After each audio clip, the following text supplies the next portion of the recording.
நேற்று நைட்டு என்ன பண்ணேன், நான் மணி ஒரு 11 மணிக்கு வந்து ஆட்டோ ஓட்டுறேன் சார். தினைக்கும் ஒரு 11 மணி 10:30 மணிக்கு வந்து வண்டிங்க விடுவேன். நேற்று வந்து இதுமாரி விட்டு போயிட்டு காலையில் 3:30 மணி நாய் இட்டு வாக்கிங் போயிட்டு வெளியே வந்துட்டு சரி போயிட்டு உள்ளேருந்து வரேன்.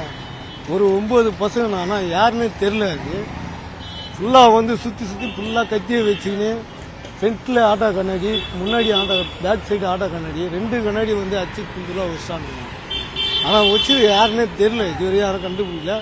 ஆனால் நம்ம ஜிபேயில் வந்து சார் வந்து இப்போ ஃபோன் பண்ணார், கம்ப்ளைண்ட் கொடுத்துருக்கேன். கம்ப்ளைண்ட் கொடுத்து இப்போ வந்து எல்லாத்தையும் பிடிச்சிட்டோம்பா, நீ வந்து கம்ப்ளைண்ட் வந்து கொடுத்துட்டு நீ சாயந்தரமாக வந்து இது பண்ணிக்க அப்படின்னு கையெழுத்து போட்டு போப்பா அப்படின்னாரு. சரிங்க சார் நான் வரேன் சார் அப்படின்னு சொல்லியிருக்கேன்.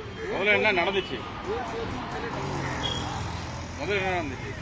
முதல்ல வந்து என்ன பண்ணா, ஃபர்ஸ்ட் ஒரு 3 பேர் வந்து நின்னானுங்கண்ணா. இப்படியா நின்று இருந்தானுங்க. திடீர்னு பார்த்தா அண்ணனை நின்று இருந்தா இன்னாண்ட சைட்லேருந்து ஒரு பாட்டில் வந்து டமால் வந்தது. அந்த சைடு ஒரு பாட்டில் தூக்கி போட்டானுங்க. லேடிஸ்லாம் கீழே உக்காந்து இருந்தாங்க. திடீர்னு ஏந்து எல்லாம் ஓடினாங்க. ஓடினோடனே பாப்பா எல்லாம் உள்ளே போங்க அப்பா, உள்ளே போங்கப்பா அப்படின்னு நாங்களும் என்ன பண்ணிட்டோம், அண்ணனை கிராஸ் பண்ணி எல்லாம் உள்ளே போயிட்டோம். ஆனால் எல்லாருக்கிட்டையும் கத்தி வச்சுருக்கிறாங்க. 9 பசங்க நான் மொத்தம் 9 பசங்ககிட்டையும் ஃபுல்லாக கத்தி தானே எல்லாம் பெரிய பெரிய கத்தி வச்சுன்னு இருந்தாங்க. ஃபுல்லாக ரோட்லேயே வச்சுக்கின்னு லேடிஸு போலீஸ் இருக்காங்க. அவங்க கிட்ட வந்துட்டு இது போல இல்லாமல் அது போல் போறானுங்க வரானுங்க வண்டி இது போல் ஆகிட்டானுமா அப்படின்னு சொல்லிக்கிறேன். அவங்க கிட்டே கத்தி எடுத்துணுமா உள்ளே போமா அப்படின்ட்டு கத்தி எடுத்து காமிச்சிட்டு உள்ளே போகிறானுங்க சார். போலீஸு ஆமாங்க சார். அவங்க வந்து அதான் அதுக்கிட்டமா உள்ளே போங்க அப்படின்றேன். அது உங்களுக்கு தெரிய மாட்டேங்குது. நான் ஏன் சொல்கிறேன், என்னைக்கே இந்த மாரி இருக்குதுன்னா இப்போ உங்களையா இது பண்ண மாட்டானுங்க. அதனால தான் நான் சொல்கிறேன் உள்ளே போங்க நீ அப்படின்னு சொல்லிட்டு போகிறேன். அதான் கத்தி எடுத்துணுமா உள்ளே போறியா இல்லையாம்மா நீ அப்படின்ட்டு அவங்களே கேட்குறாங்க சார். ஒரு லேடிஸ் போலீஸே கேட்குறாங்க. திடீர்நகர் கத்தி எடுத்துன்னு ஒரு வெட்டின்னு ஒரு அமுக்கல மணி பாட்டிலு வண்டிங்க எல்லாத்தையும் உடச்சிட்டு எல்லாரையும் ஓட விட்டானுங்க. எல்லாரும் தெரிச்சு ஓடினாங்கள கட்டி ஓடி வரோம். யாருமே இது பண்ணல.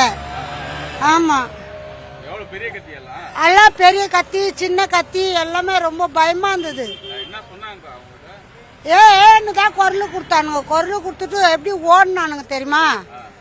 எங்களுக்கு எல்லாருக்குமே ரொம்ப பயமாகிடுச்சு. வேலைக்கே போக முடியாது, ரொம்ப அலையிட்டோம் நாங்கள் எல்லாருமே. ஒரு பொண்ணுக்கு கையில் அடிபட்டுடுச்சு.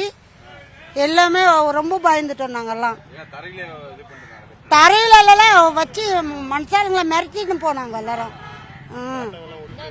ஆட்டோ ஓடிச்சிட்டாங்க, பைக்கை ஓடிச்சிட்டாங்க, ஒரு தாத்தாவை அடிச்சிட்டாங்க, எல்லாமே பண்ணிட்டாங்க. அவங்க எல்லாம் சந்தில் தெரிஞ்சுன்னு ஒண்ணுங்க எல்லாமே ஓடத்தான் செஞ்சாங்க. ஆமாம் போலீஸ்காரையும் சொன்னோம், அவங்களும் தான் ஓடி வந்தாங்க.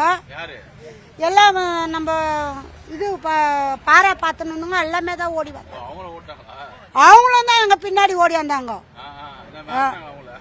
அவங்களெல்லாம் மிரட்டல. அவங்க எல்லாமே எல்லா போலீஸ்க்கும் போன் பண்ணி வர வச்சாங்க. அவங்களும்